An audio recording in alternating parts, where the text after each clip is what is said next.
Wake Up with Jim and Saab is exclusively on Spotify. If you want to start your own podcast, check out anchor.fm. And if you want to be notified when we have new episodes, click the follow button on Spotify. If I slow down, Welcome to welcome to Wake Up with Jim Saab podcast. Hello.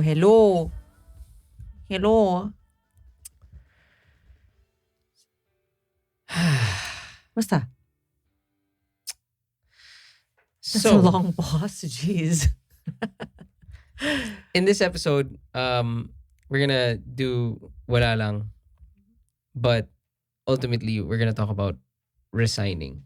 Oh yeah? Yeah, quitting work, resignation. Kasi tis the season for ghosting and tis the season for nag 13th month na ako, bounce. Yeah, actually I saw on our Podkids After Party Facebook group. Nakita mo ba yun? Kaya ka ba na-prompt? Hindi. Meron siyang question asking kung dapat ba siyang mag-resign or hindi. Interesting. Why don't we check that question at the end of the show? Okay, let's see. So, makinig muna kayo sa walang kwenta. Walang kwentang podcast? Pwede. Pwede. Yeah. Okay. Okay. Meron pala akong isa. Okay, Jim is checking his notes. Ito na. Okay. Number 1. I wanted to... Meron akong mga fearless forecast for 2023. Mm-hmm. Okay?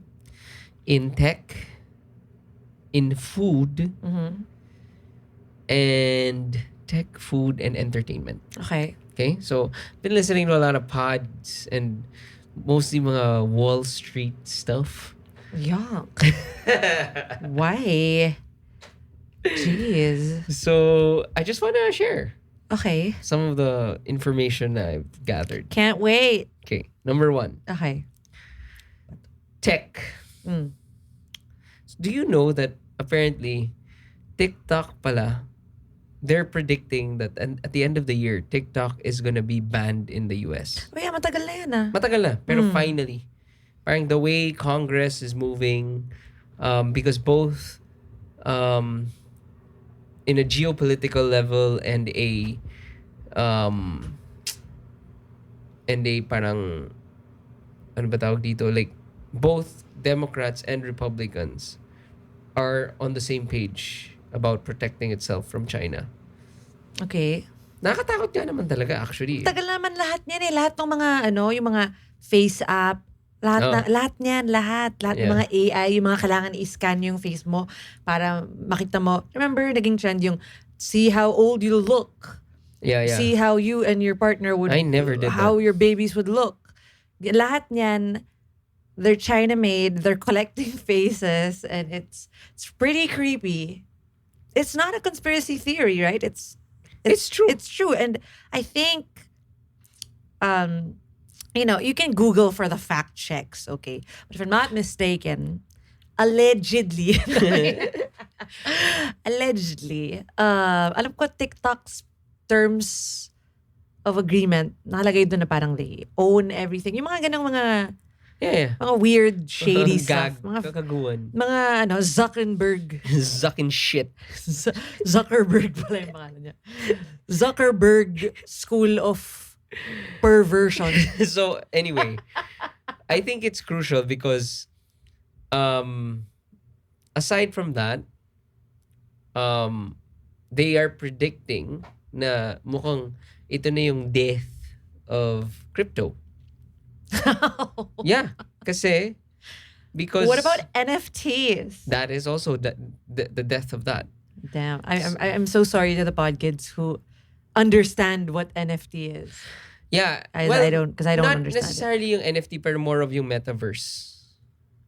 Metaverse, what does that mean? Kasi diba that's the reason why yung Facebook started firing a lot of people, massive layoffs, because the reason why is Zuckerberg is like changed the whole direction of the company into like, we're going virtual, everyone needs a virtual world. Then parang the commentary nga is like, dude, this is some rich billionaire who's bored out of his mind and just wants a new toy, and then therefore uprooted a whole company which employs thousands of people to do this little pet project of his. Anyway, that's about to fail. Has that even been launched? The whole metaverse thing? They've been doing bits and pieces of it. Is it, ano ba siya? Is it like The Sims? Because I want in. Hindi, parang ang point nga is nakakatawa nga, di ba, may mga ads of Zuckerberg like yung surfing weird. and like showing na virtual reality is better than reality. Oh yeah, yeah. Yun. When So- he had like so much sunscreen on his face. Yun. Okay. So anyway, from a tech perspective, it's kind of awesome to see na, because the reason why pinag-usapan to is because the Super Bowl is a key metric for how a current trend is. Okay? Stick with me. Yeah. Got it. When the .com bubble was, before it burst, Yeah. right? But the Super Bowl, correct me if I'm wrong, the Super Bowl is only big in the States, right? Yeah. Pero in terms of, kasi ang nangyayari is like, to get into it, kumari, nung .com bubble,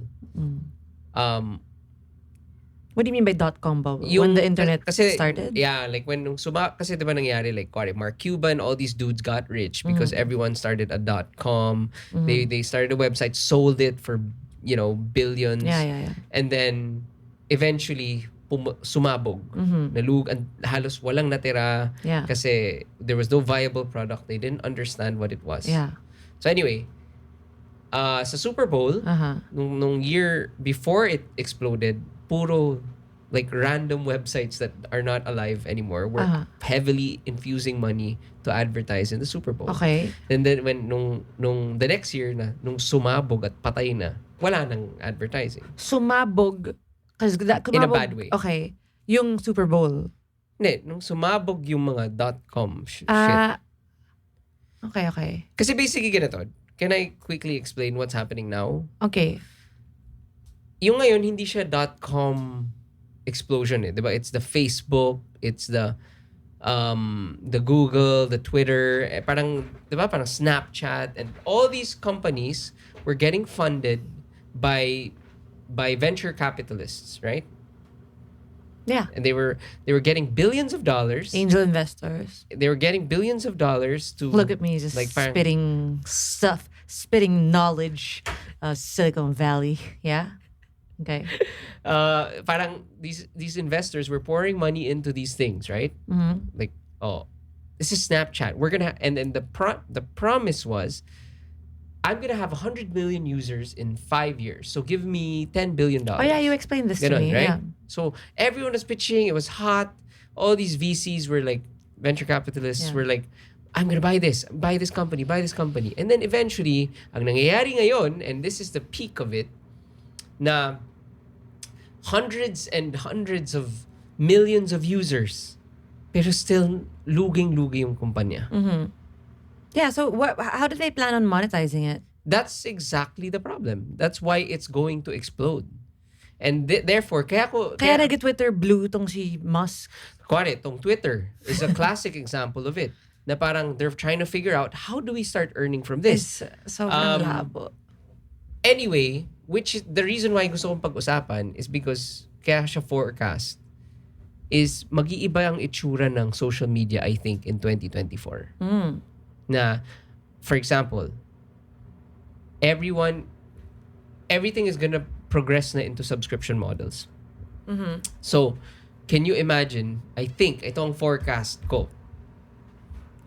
In 2024, everything will have a subscription thing na. So you can't be on Instagram anymore. Or for example, if you want to comment, then you have to be paying the $3 a month, whatever. Okay. Ganon.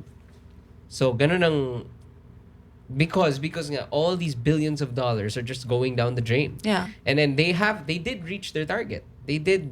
So para siyang Jim, para siyang before texting, because texting was free, completely free back then.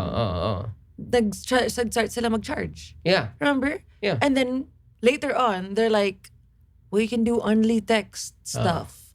So maybe it's gonna be like that. Yeah, for sure. Can you imagine? Hey kids, and also my generation, because it was before texting was uso sa atin. Back then, texting was completely free. Can you imagine? Yung chat API, hindi ba ganun yun? Ano yun? Yung pinakita mo sa akin. ChatGPT. ChatGPT. Hindi, API I think is the company. I have no idea. Sila yung nag-build nun. Pero yung ChatGPT, Magkakabayad na? yun na yung bagong thing now. Magkakabayad na? Hindi, ngayon wala eh. Oh. Pero that's what they're pitching to these companies na we have 200 million users. Right? Nagigets mo? Nagigets ko. So yun yung parang bagong magbo-boom. But it's not a social network. Yeah, pero it's of course, these techs, yung mga tech na to, Oh. kaya binibili ng mga companies to because they can be used in other things. Like brainwashing. No. For example, let's say, Data mining. kuwari, ito si ChatGPT. Mm. It could go to Windows and say, hey, I'm gonna sell this technology to you. You do whatever you want with it. Got it. So Windows, let's say, every laptop that has Windows 15 will automatically have a ChatGPT on its spotlight. Yeah. For those who don't know, ChatGPT is like an AI thing. Yeah, an AI thing na parang nakakatakot.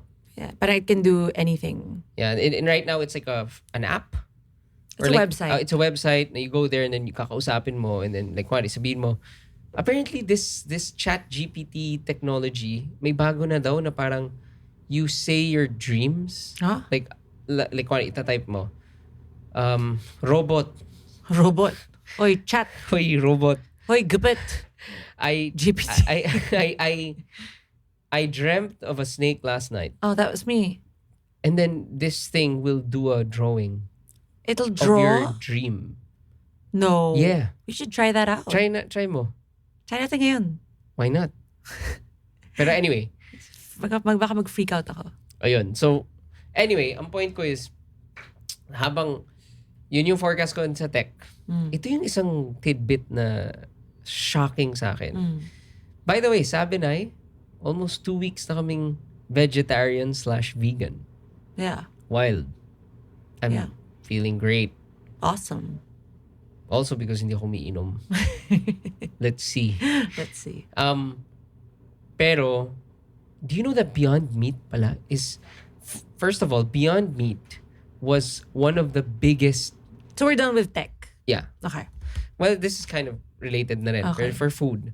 Beyond Meat. Beyond Meat is a vegan replacement for burgers. So, and sausages, if whatever. I'm sure you saw this na sa supermarket, yung parang mukha talaga siyang burger. In fair naman sa kanya. Pero sobrang mahal. Sobrang mahal.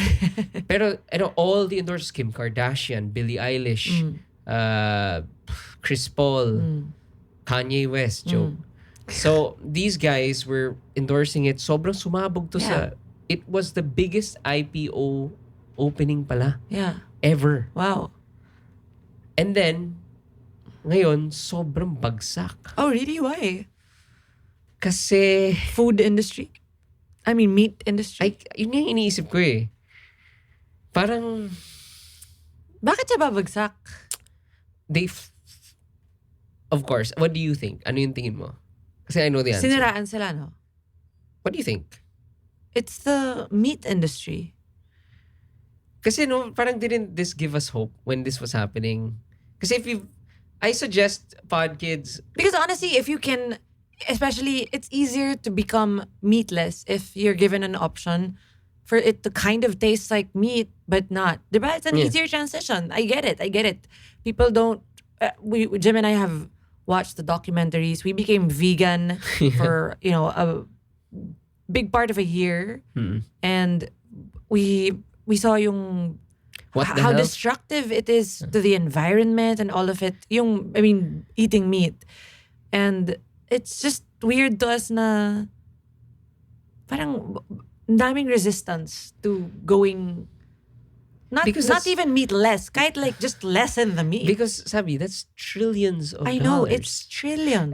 Can I quick... Pero props sa mga fast food industries who are incorporating it. Ito nga. Quick lang to the pod kids who have never read or heard of anything that we're talking about. Quick lang. Okay, go. I'll do it in 1 minute. yung mga point ng mga documentary na to, yung mga chickens and yung mga cows, kasi it's because the meat industry has become such a fucking gigantic industry na so trillions of money. Syempre, as usual, humans are kadire. They instead of doing the natural process, itong manok na to, bigyan natin ng 10 steroid at antibiotics para dumami, para makaproduce tayo ng instead of 10, 100 para tumaas yung profits. Yeah. So all these animals are being mistreated, and even if you don't care about animals, it's about the food that you ingest. Na parang you think na it's a cow when you're eating ground beef, but actually it's like yeah. And then also, if you don't care about animals, maybe you care about Earth. The amount of trees and amount of chemicals, harmful chemicals that are used. FYI, ay, hindi lang yan, Lava. Wag niyo akong tirahin ha if mag-burger ako next week. Kasi I'm not saying I'm vegan. I'm just sharing with you ano yung mga na-pick up namin sa mga napanood namin. We've definitely lessened our meat intake. Ito, yung ano sabi ko, imagine mo how many, kasi especially with the population of the earth ang dami nating humans and like anong percentage ang kumakain ng meat right now, diba? Because of how we're brought up. It's normalized, right? So the industry's got to keep up. Yeah. Because how many people eat it? How many times a day? And then imagine mo, how do they grow that? How do they keep that meat? How do they make that much meat, right? They've got to feed those animals. So that's why nagkakaroon ng deforestation, kasi they have to cut down all of that so they can make crops to feed the animals, when instead we could just be eating those crops. Because imagine mo, papakainin nila yung mga animals, papaliguan nila, ilang years pa, ewan ko, diba? Parang, I mean, how, bago nila i-butcher, diba? Sad. Diba? All of the animal waste that creates so much pollution, and it goes into the water supply, and oh my God. To clarify ha, ayoko lang kasing, I am not a vegan, Saf and I are not vegan, kasi I could have been vegan, okay? Anyway, disclaimer, I was vegan for 6 months. So, and then my doctor said to stop. That's for another episode. But, my OB. like ngayon, 2 weeks na kaming ganito. Hindi naman, it's not, dahil hindi kami hirap, pero it's not because like, we're not feeling like, oh my God, we're not craving it. Yeah. Pero ako, if it's presented to me, let's say there's a social gathering and like, may oy Jim, gusto mo ng malaking steak? So ako parang, sige. Ako, I could really do without steak my entire life. I really could. I really could. Ano yung imposible kong ma-let go? Ikaw, anong meat ang imposible? Fried chicken? So, I can super You let can go. say you will never ever have a piece of fried chicken? I literally could. Jim, I was vegan for 6 months. If I can do that, I can do that forever. I really can. It was not hard. Except I don't cook. So, you cook for me. You were cooking for me when I was vegan. Yeah. Well, you will. It's okay with you. It's okay with you. Now you'll never have, let's say, shrimps. I'm really okay with it. Fish. Yes, Jim, I did it for 6 months. I wasn't even eating cheese. 6 months. Oo nga. Ilang taon ka na? Ilang taon? Di ba parang ang dami pang time ha? 6 months out of 34 years. No, I really could. Oo nga. No one naman is doubting that eh. You are. Food. I just spat on it accidentally. You are doubting it. Keep asking me. I'm not doubting it. I'm just... But I choose not to. Anyway. Theoretically. Back to... Not right now. So, itong Beyond Meat... I'm not making a promise. Yeah. But it has lessons. So, yeah. Okay? So, anyway, itong mga documentary ito, sumabog, naging plant-based, and then of course, just like any religion or any organization, naging masyadong political, masyadong may mga toxic na parang vegan's the way, or like if someone's eating a burger and then sabihin na, can't believe you're doing that. Yung mga wild purists na that gave vegans a bad name. Oo. So anyway, when Beyond Meat came out, it was like so revolutionary because the point of their whole thing was we're gonna make a meat alternative na hindi siya parang mushroom, na hindi siya as in literally juicy siya. Sarap ng mushrooms though. YouTube nyo, tingnan nyo. So, parang... So, bumababa na siya ngayon. Why? Sobrang bumagsak yung company. Okay, tell me why. is because of... mismanagement. Ganon. Ay, sama naman nun. Yeah, they parang in fairness nga sa kanila, the reason why they made so much money at the start was they were yung biggest accounts nila were McDonald's, fast food chains, because fast food chains were like So hindi na sila makapag hindi, nag-flop sila sa R&D, research and development. Why? Like ang dami nilang linabas na frappe, like parang naglabas sila ng sausage na nakaupo. Huh? Parang they said that's how parang sausage na malambot.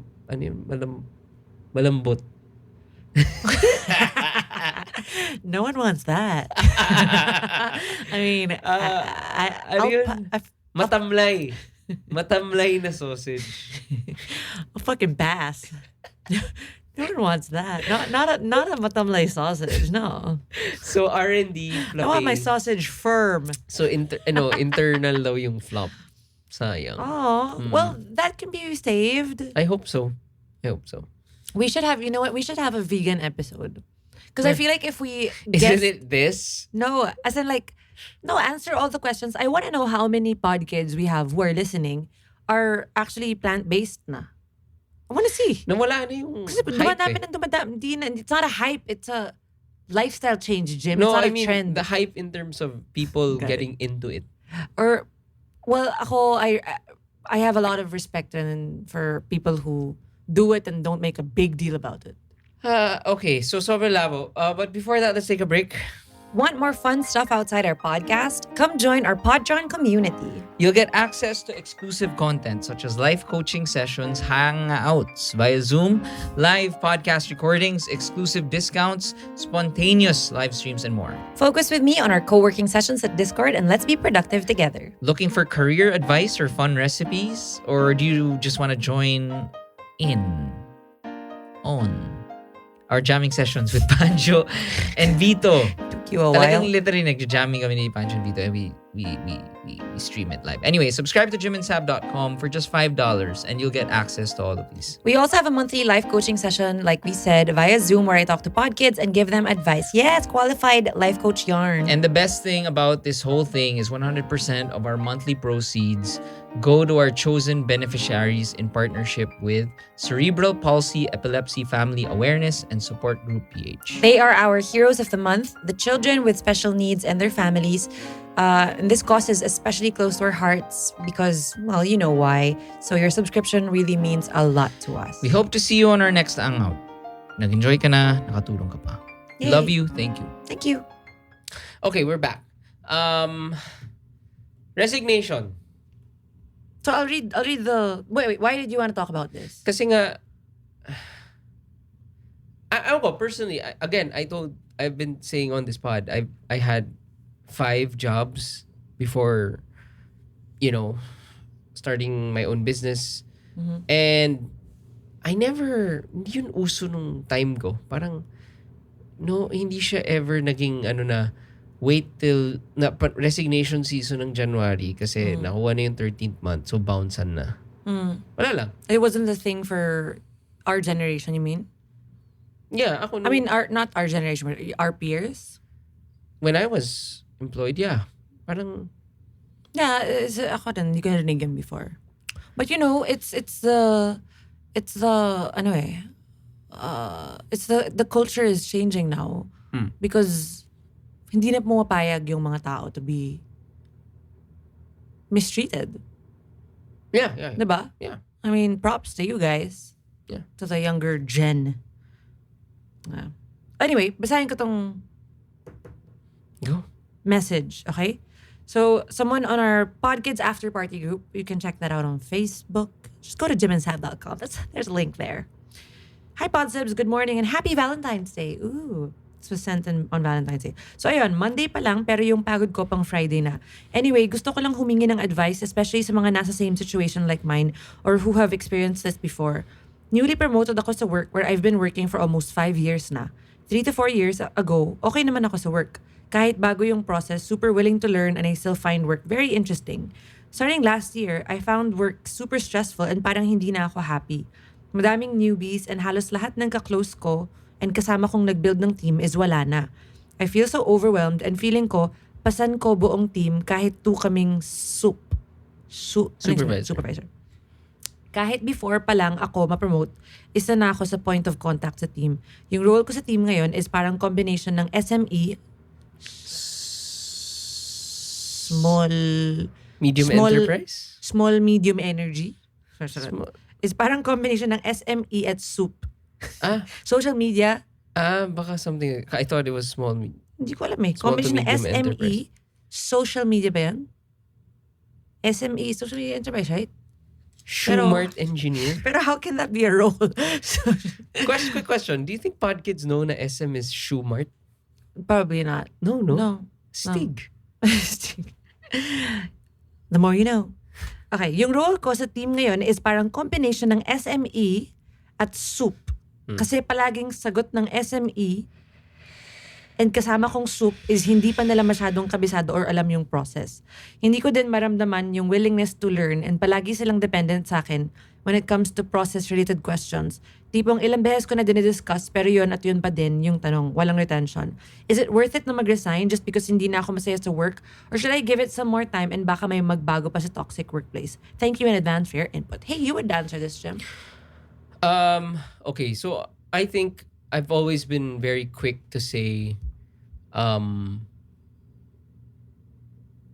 this pod na if you're not happy, then you quit, right? Mm-hmm. But I think the thing that I missed out on before was saying na you really have to define happiness first. Yeah. Kasi this person obviously is not sure of what actually makes her happy. Even the way she's stating the problem, is it really... Kasi parang, you're saying right now na there's a stressful situation. You're saying that the position is weird. So it's just about stress about the position. My follow-up question is, did you talk to your supervisor? Did you propose a new plan? Yeah. Did you exhaust all those things? Pero for me, the most important thing is what made you happy in that job. Yeah. Para you can find out, okay, how did I get from being happy to being not happy? And maybe there's still a way without resigning to go back to being happy. Yeah. Yeah. And also, if it seems like kung 5 years ka na sa company, the company is probably, parang I feel like yung superiors mo are good. It's yung mga, ano niya, no? Ano tawag doon? Yung mga, kung kanino siya nag-delegate, yun yung mahirap katrabaho, right? Yun yung sinasabi niya, yung co-workers niya. So, I feel like it's a problem that can be solved by recording stuff. Meaning, having stuff on record. Like, ito, here's your question. Iba kasi yung doing it for them sa actually delegating it. Meaning, I'll teach you now and you can never ask me again. Meaning, here is how to do it. I want you to write it down. Write down the steps na sabi ko sa'yo. Properly document it. And for you to be able to find it next time. Because I'm not ever gonna teach you again. Right? Ganun lang. Kasi parang yun lang naman yung problema niya eh. Nagtanong sa kanya, tapos siya yung gumagawa. Yeah. Right? Well, that's an action step. Yeah. What? Why are you laughing at me? No, I'm not. Right? Tama naman, diba? Yeah. Kasi it seems like, ayun. Tapos kung mag-flop pa sila, ayun na, pwede mo nang i-record as, may offense ka kasi hindi mo sinundan yung pinag-usapan natin. Hindi, pero ako sabi, I think the mere fact that I don't think that's the concern eh. That's what she said. Hindi, pero I think the bigger concern is the tendency to go straight into resignation. Because kaya ako sinasabi na there's something more here. Yeah. Na kaya you have to figure out first what made you happy in that job. I think I have a speculation. She seemed to be really happy with the original team. Nawala na silang lahat, so now it's new people. So syempre nag-iba. Yeah. Diba? Now I would say na definitely you grieve the loss of your coworkers, not the loss, like I mean like yung bagong environment na ngayon eh, diba? You of course, I respect na it's pretty sad that iba na, but it's also in your, it seems, especially you have a higher job description, so you can have a say in the culture of the company. You can control rin naman how fun things can be, right? But do you think you're supposed to love your coworkers? Ako naman, I don't, for me, gets na gets ko yun Yung parang nangyari na sa akin yun. Like, nag-quit yung my only friend. And I'm like, fuck. Yeah. I'm so sad. Yeah. I'm so depressed. I have to quit. Looking back, I would have wanted to go through the process. Kaya ako sinasabi na hindi nga natin masasabi talaga anong gagawin niya. Kasi she has to go through the process of really figuring out what makes me happy with my job. As in, you sit down with yourself and you write down like what were the moments that made you feel happy. And then maybe you'll see a pattern there. And then from there, then you'll have an action step. We can't really give one now. We can't say na, no, this is what you need to do. Kasi parang... Yeah, that was just an idea. Though. Pero a point ko lang is na I think while those are all valuable and other people who are going through the same thing, tama si Saab. That's how you deal with a situation like that. But I think it's important to note in... Sorry, were you... The biggest problem talaga with sa mga ganitong resignation nga is it's so, for me, ako here's my stormbreaker. It is parang for this generation, be grateful that we are now in a world that is more understanding. Okay? More. I'm not saying completely understanding, but definitely more understanding of its employees. And that you guys have lives. That you guys... Of course, I'm 1,000,000% sure hindi ganun yung case for most, right? May mga kupal pa rin dyan, may mga ano. But, kaya ko lang sinasabi yun because yung more than anything, if you decide to resign or not, what I wanna share with you is how you should end your tenure at a job. Like, I will never tell you, don't quit. Diba? You have to stick it out. But, it's as important kung paano mo itatapos yung job. And I think right now, because nga the world is more understanding and more open to these things, to your mental health, to the fact that, okay, you want to explore. You can't, I didn't expect you to be a lifer here. The mere fact na ganun na nga yung world, then I think you can manage it that way. So for example, there are cases talaga ako. May mga case na, shit, hindi ko kaya. Hindi ko na kaya pumasok. If I go to work and I see my boss, I'm gonna puke. Literally, physically, hindi ko kaya. So I would mag-absent ako 4 days. Ganon. Pero nung time na yun, wala namang ganun eh. Nagka-time na, like, someone cheated on me. I cheated on me. And therefore, I was depressed. So I couldn't go to work. But I couldn't say that. Now, you guys can. So if you guys get to a point na, fuck, hindi ko na kaya itong trabaho na to, my advice is use the current situation of the world and go with it and say, be open. Say, hi, I'm currently not fit to work and I don't think I can come back. Can you give me at least 1 week to I can't be able to answer or whatever. And then I'll start my turnover na. Yeah. Kasi yung nangyayari ngayon is, boom, ghost. Yeah. And I'm sure may mga pinagdadaanan kayo. And pagdadaanan yung pinagdaanan ko na, ayoko, hindi ko kaya. Ang advice ko lang is because you just don't want to burn bridges. I mean, at the end of the day, this is it's your job. It's a career. And you don't want to burn any bridges. Yeah. It depends on your boss, but it seems like she doesn't seem like wala pa naman siya dun sa stage na yun because she's actually thinking, should she resign or not? Feeling ko, you can also try to ask rin for assistance. Like, hey, I'm feeling this. Tama ka. I'm feeling this. And this is what I think could help me. And then specify it. Kasi baka naman mabigay sa'yo. Kung if you need like a breather, baka mabigay sa'yo, di ba? Or if you need a special tool or whatever, baka mabigay sa'yo. But also, I think it's important to note nga na not all jobs are meant to be like your passion. Diba? Some people luck out. They have the skills for what they're passionate about. And they're income generating. But if not, work is work. Diba? It doesn't have to be like, wow, this makes me so happy. I'm so proud of what I'm doing. But it's work.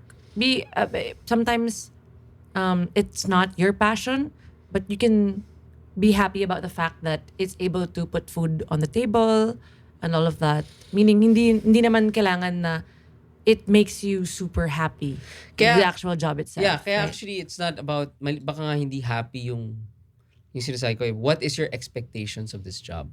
Maybe if you list it down, then therefore, kasi if alam mo naman na, okay, this job is meant to pay the bills. Like, wari, ako, when I was writing fake Korean articles, di ba? Not fake. Well, fake news-ish. Clickbaity. Not fake. Mga, ano yun? Kim Kardashian to be Catwoman? Okay, fake news then. So when I was doing that, yun yung expectation ko eh. So, okay, I can do it from home while I'm starting linya-linya. Ito lang. I'm not gonna think na it's gonna fulfill me. Yeah, but it was helping pay the bills. Yun nga. So yun yung expectation ko. Therefore, hindi ako na-disappoint. Yeah. As opposed to all my previous jobs na, okay, this is gonna fulfill me. This is gonna change me. If I go back in time and I really sat down with myself and I wrote down, ito yung expectation ko sa trabaho na to. Okay? Na it'll pay the bills and makaka-gig pa rin ako. Kung ganun ka-simple lang, I would have even searched for other jobs. You know, I would have had a different view on what job I should get. Yeah. Anyway. Yeah. I hope she finds what she's looking for. I hope it works out for you, no matter what the end is. Just always remember that your job does not define your worth. So, Bye. bye.